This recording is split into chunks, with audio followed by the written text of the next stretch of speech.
Hello, everybody. Welcome back to Adam FC. The Premier League is about to kick off, and me and Jay are going to do all of our predictions throughout the entire season. We're going to go through every single 20 Premier League sides within. We're going to pick our relegation candidates. We're going to pick our European. We're going to pick our champions. We want you to get in the chat and give me your predictions on where you think each club is going to finish.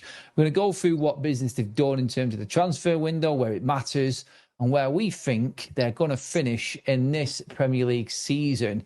It's going to be tough to call, I think, particularly, Jay, in them Champions League places. What's going to be the tough call for you, do you reckon, going through these teams, mate? Tough call for me is when my heartbreak is in Arsenal are going to retain the title. That's breaking my heart to say that. That's my heartbreaking call right there and then, Adam. You started the show off there, mate. We might as well go in with the Premier League champions then. Is it as clear as that? Has anybody really done enough business, Jay, this transfer window to say we're going to challenge Arsenal to this title? Or is bringing in Zolis on the wing and Bruno Guimaraes, I think, is probably one of the transfers of the transfer window, to be honest. Is there anyone to compete with what business has been done, Jay, at all? Business-wise, no. And also, Maresca at City, I can't see how or why that they hired him as manager.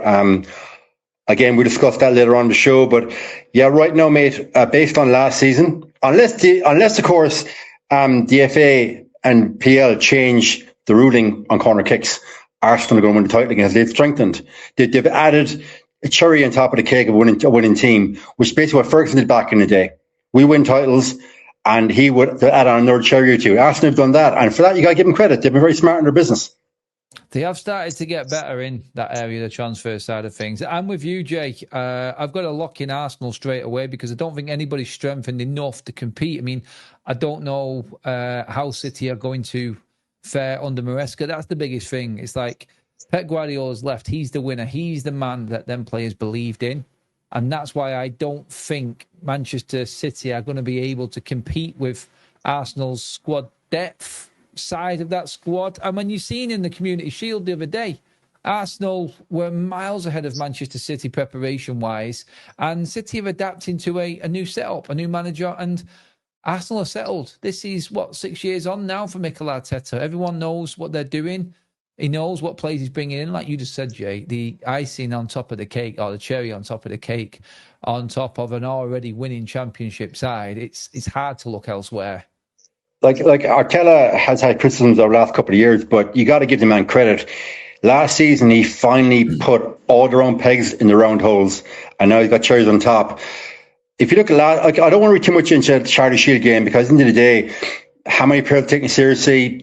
Players are at different stages of fitness after World Cup and what pre-season not. But for me, what was most telling was the body language of the City players after that game towards Maresca. It was like they were snubbing him. That's my reading of it, Adam. I know how you felt, but that for me, optic-wise, that didn't look too good. Already, I don't see City even being runners-up. I'll tell you in 5 minutes' time where they're going to finish in my head, but City will not be runners-up. I've got a sub-question for you. I've just been thinking about this. Talking about managers, we're just giving praise there to Mikel Arteta. Where does Mikel Arteta rank in managers in this Premier League? Is he the best manager in the Premier League? Is he the best manager?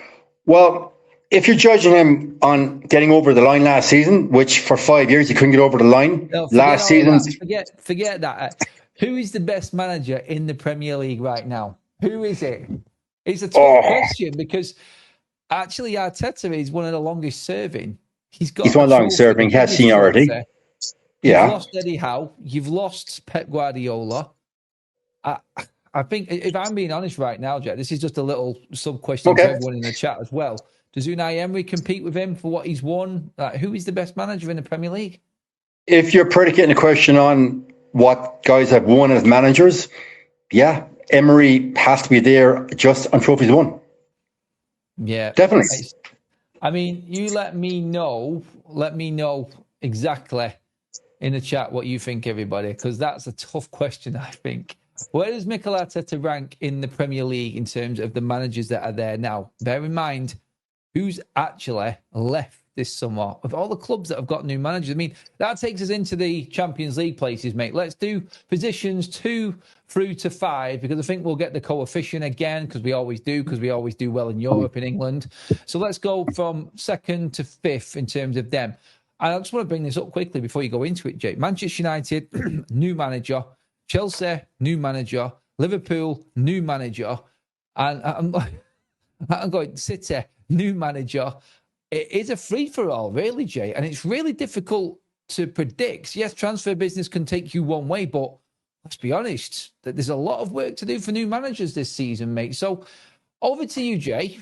I'm going to give you free reign to go and pick your 2nd to 5th place in the league right now. Bang. Go. Okay. So had you asked me the question 24 hours ago, my response would have been far different. Based on the Baleba signing today, based on the links to Ivan Toney and or another left back, if we put our round pegs, our round holes at him, we finish 2nd. Oof. Wow. Now, okay. So I'm looking forward to seeing live chat on that one. You're going United runners up after that today.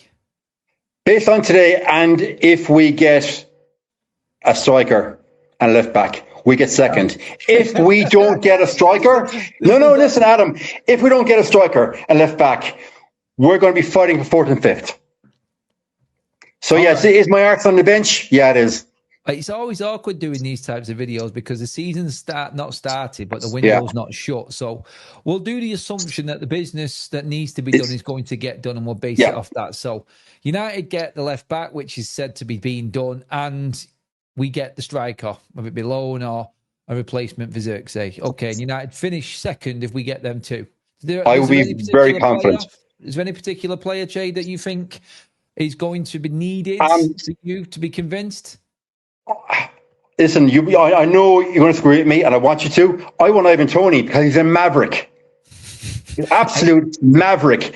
20 goals a season, and also, what has he won as a pro? He hasn't won a title. He hasn't won very much. And whatever he's won or has not won out in Saudi Arabia, it doesn't count for my book. So I think he's come back with a point to prove.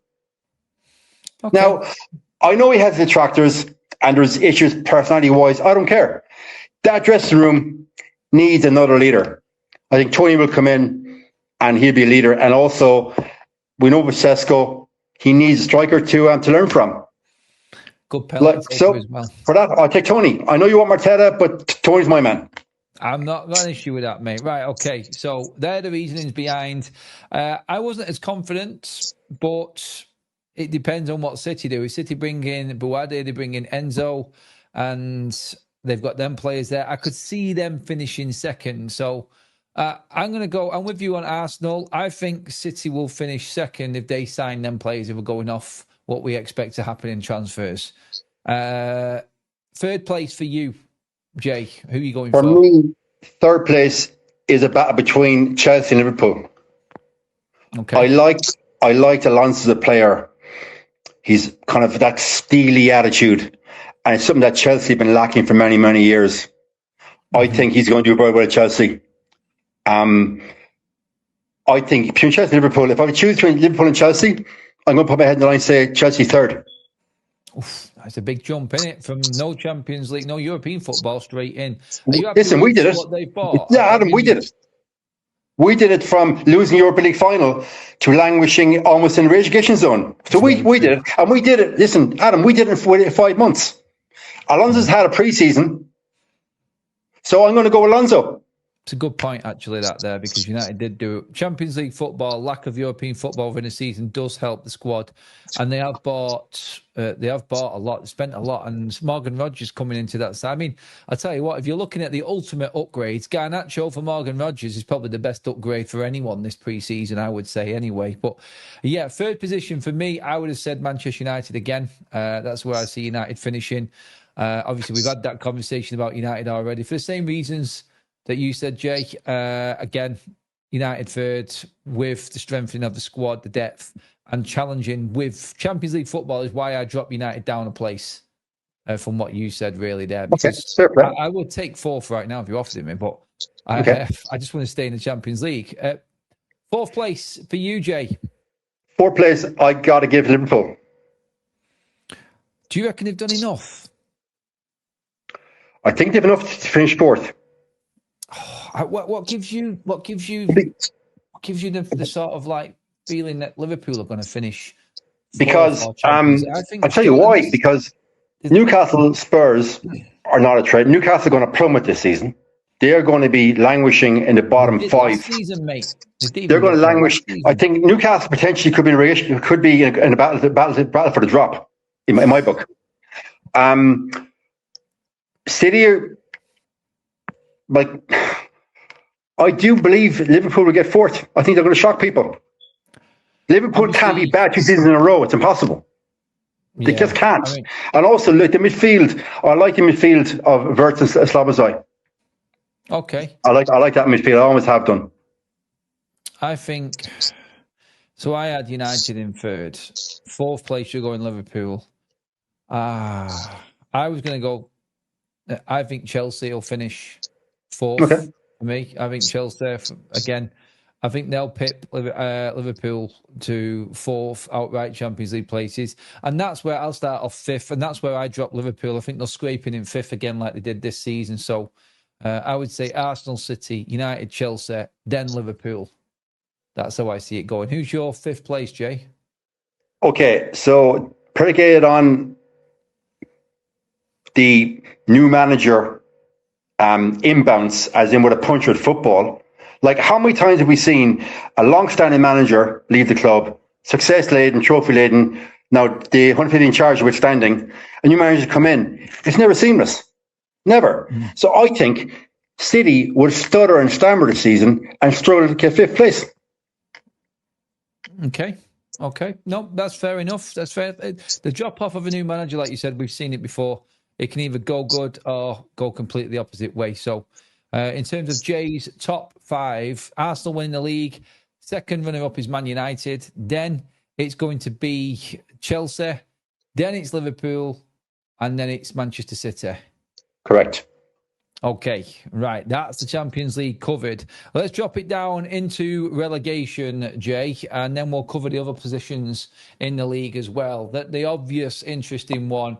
I'm just going to say it straight away, mate. I think the promoted teams, no disrespect to them, I don't think, even though they have spent money, I don't see them being any better than the other Premier League teams. I think the other Premier League teams are better quality than them promoted sides. I would say all three are being relegated back down again. And look, it's an easy thing to say, but I'm basing this off the fact that there's so many good teams in the Premier League.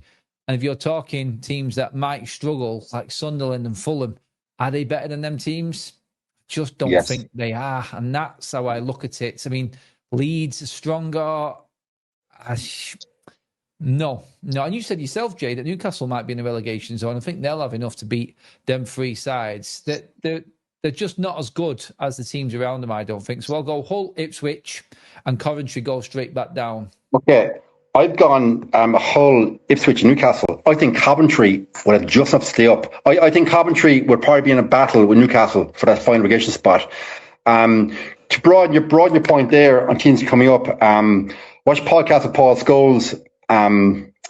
Basically, he was saying when teams come up, it's not fitness, it's not desire, it's their ability to post information and to train at a high level day in, day out, and they can't adapt fast enough in the first season up. He was saying that's why he reckons teams get bounced up and go back down again. That was his analysis of it. But you think he said that the lower down teams often are as fit as Premiership players because they're obviously just running off the ball.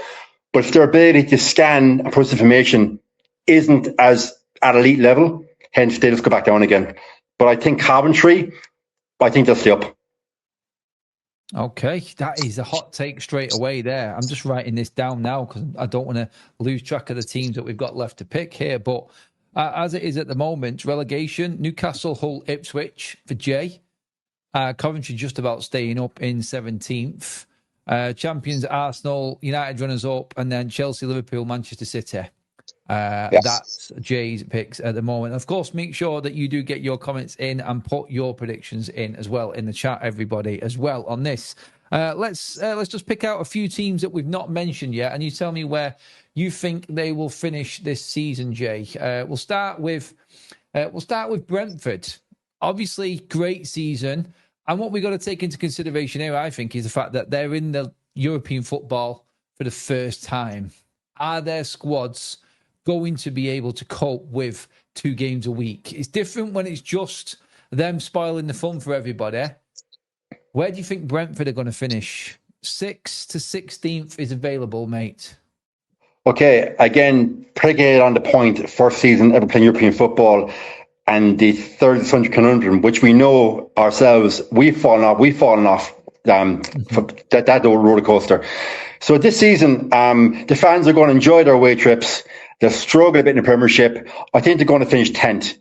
There won't be any danger of relegation, but mid-table finish this year.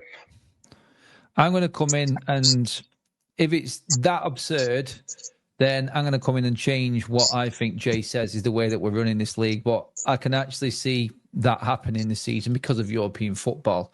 On that same note, mate, Bournemouth. Difficult. Almost there or thereabouts. I think as Brentford plummet down the table to 10th, I think they're going to be fighting for 6th or 7th. Oof. I think this is their opportunity. This is their opportunity this season. Handling European football better than Brentford, then? I think they will. Is that so I'm going to, therefore, I'm going to go with 7th. 7th for Bournemouth. Okay, I think if you offered them that back in Europe again in some form, maybe it be Conference League or Europa League again, back-to-back leagues and seasons in Europe would definitely suit the Cherries anyway. Okay, that's them. What about the third B, Brighton? Them South Coast teams, Triple B. Where's Brighton finishing? Again, European football, it's different. Again, I think Brighton are another team that are going to suffer from Thursday, Sunday.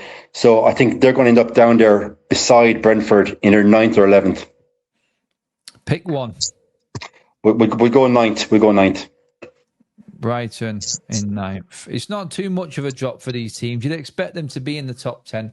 And if all of them finished in the top 10 with a European season, I think they would look at that as a successful season, personally. And I mean this with no disrespect to these teams, but going into into Europe for the first time is difficult. They could do what Palace did and win it easily because I think they're good enough. But look where Palace finished last season. It's not easy to balance both. And they have got to try and do that. Before we get back to the video, I want to talk to you about something that's really impressed me. Look at these transformations. Oh my days. Michael Owen, £40 lost on his plan. Anita, £60 more lost on hers. And Linda, £50 lost on her Oxford Natural plan. Let's make it clear, and I'm going to tell you this from my own experience, you have to put the work in yourself. You have to want to make these changes and healthier changes in your life. But people have kept asking me since working with Oxford Natural, what is the difference? Why do day and night supplements with Oxford Natural make such a big change? Well, that's because normal supplements only have one ingredient. Oxford Natural's Optimum Day supplements have 7 different ingredients in them. Ingredients like citicoline to help mental clarity, green tea extract to help metabolism.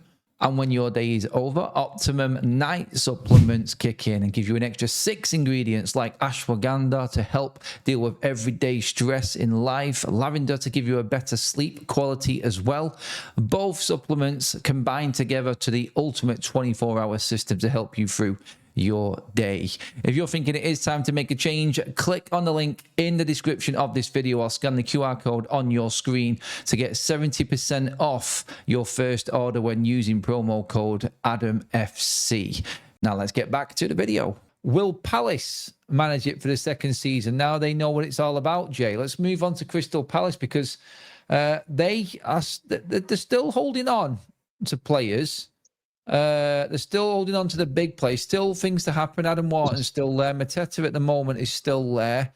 Obviously, you've got a new manager going in again after losing Glasner. I think that will be a big blow for them. And it's how they react with another manager again. Yet another Premier League team with a new head coach, Jay. Glasner, he is tried and tested in the Premier League. He will get the best out of those players, but can they go third Sunday again? And again, this is off predicated on can they keep Wharton and Martella to see up as our number 9. If they keep, again, big if they keep the players, I think they get 6th. If they don't keep the players, I'm going to put them down 11th. So now I got to call it. So I hope to keep the players, but I'm going to go with 8th. I'm going to take this off you, mate. There's no way that Palace are getting 6. They're going in at 11th. I think 11th. I think that's sensible. Okay. I don't think they're going to be able to keep hold of their players. Is my prediction, and I don't think even with their players they're going to struggle with Europa League football again. So yeah, that's where I'm going to go. We mentioned Glasner. He's now at Nottingham Forest. They had a good season, good run in Europe, good battling performance towards the back end of the season, comfortably safe in the end. Do Forest improve this season from last season? Where do you see them? They haven't spent a lot of money. Forest get 6 at them. 6? Yeah. Wow. What makes you think Forest gets 6? They've not spent anything and they've lost Elliot Anderson. Glasner. He's the only reason I'm saying that. Awami's just left as well. I know Chris Wood's there. Morgan Gibbs-White's still there as well. For me, it depends what they bring in. I'm sure that they'll bring somebody in, but that's a tough one for me. Can I bring myself to put Forest in 6? Who else could go there? For me, Adam, it was between Forest or Everton. Right, I need to bring Spurs into the equation here because that's the other team that might jump up this table. Because in the top 10 right now, there's only 2 places available, 8th and 6th. Are you saying Spurs are going to finish in the bottom half of the table? I'd say Everton. You said Everton might get 6. So is Everton going 8th or 6, and then Spurs have only got 12th as the highest position? Then Spurs could be anywhere between 8th and 12th. So based on that, I put Spurs in 8th. Spurs in at 8th with what do you think? Money side. What do you reckon to Spurs going for Mamouche and Savinho as a double one from Manchester City on that news today? I don't rate the players as really being enough for them to say, wow, look at us.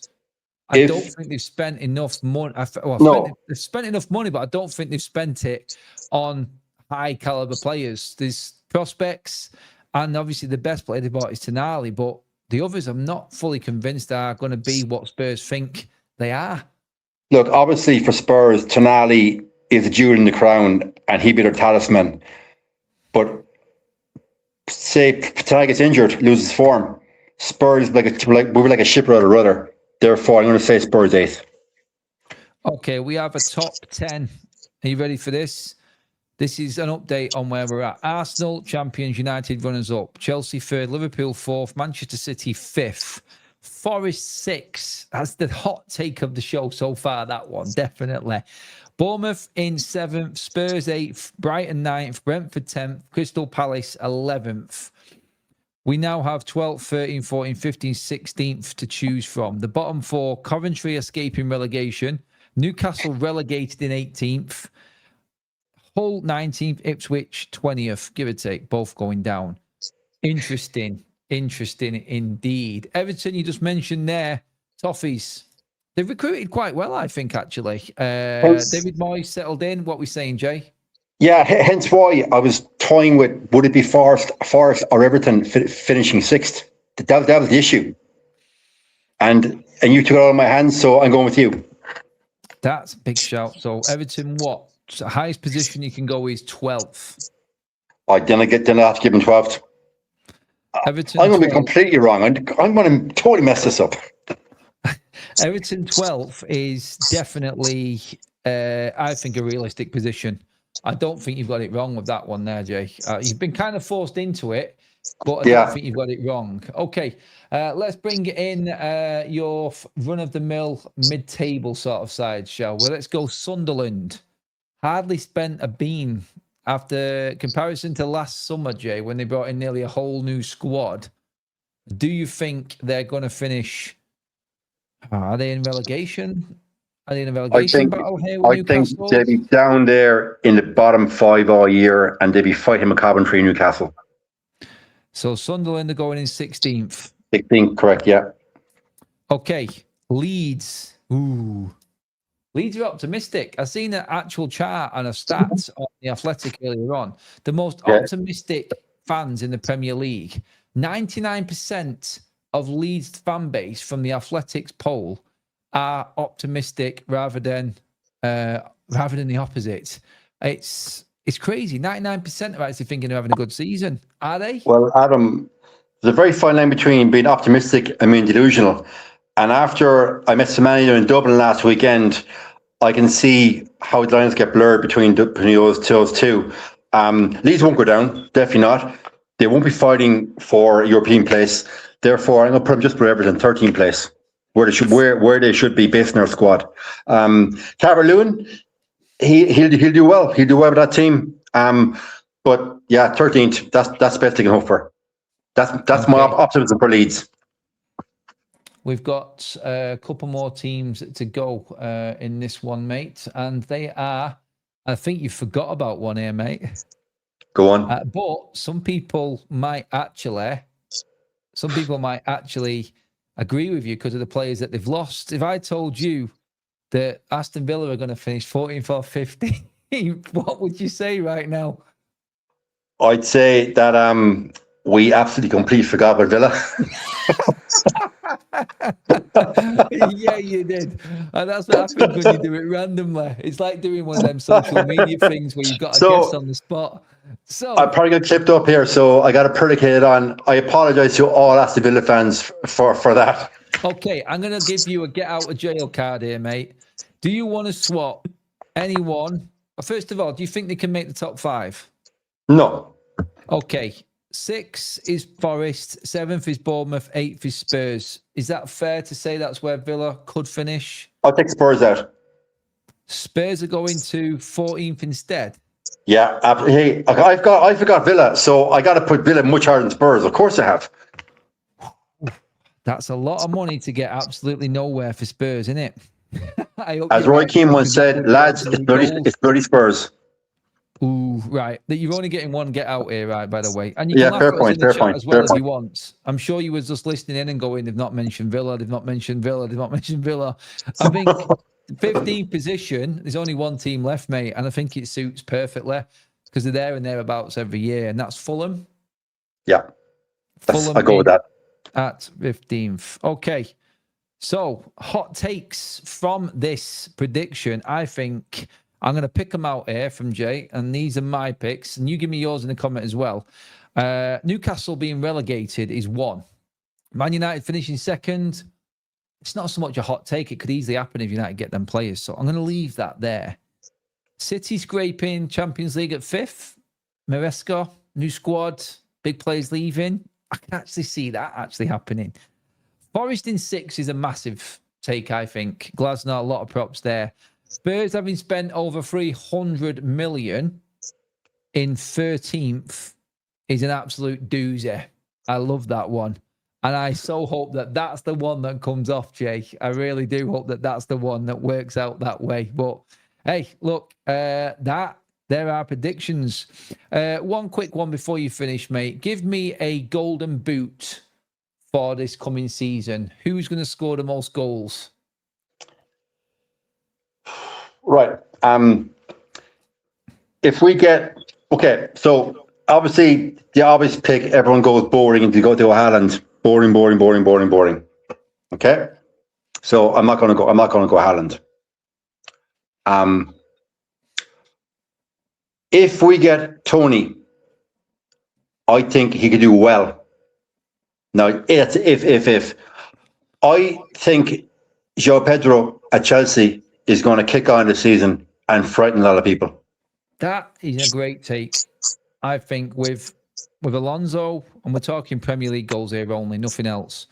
Alonso and João Pedro, he had a good season last season, went under the radar completely. Yeah. That's a really hot take that I think is a good shout, though. So we're going with João Pedro as the leading goal scorer. I think Thiago will be there for Brentford again, by the way. I really do think more games for him will actually put him up there. Other strikers in the league, who do I think? Benjamin Sesko, depending on the games, could get more than last season, therefore make it into the top 5. That's my sort of United tinted glasses on there as well. But yeah, I can see that happening. I can see that out of everybody, that being a definite one that will surprise a few people. But when they think about it, would definitely go, hang on, that actually might be worth a shout. Anyway, that is our video, everybody. There are our predictions for the Premier League. Please do get into the comments below and let us know what you think of our picks. Some crazy ones in there, but when you think about it, are they? Like, share, and subscribe to Adam FC. We'll see you all in the next video. Jay, thanks for coming on, mate. Absolutely love that, pal. You're welcome. Chat soon.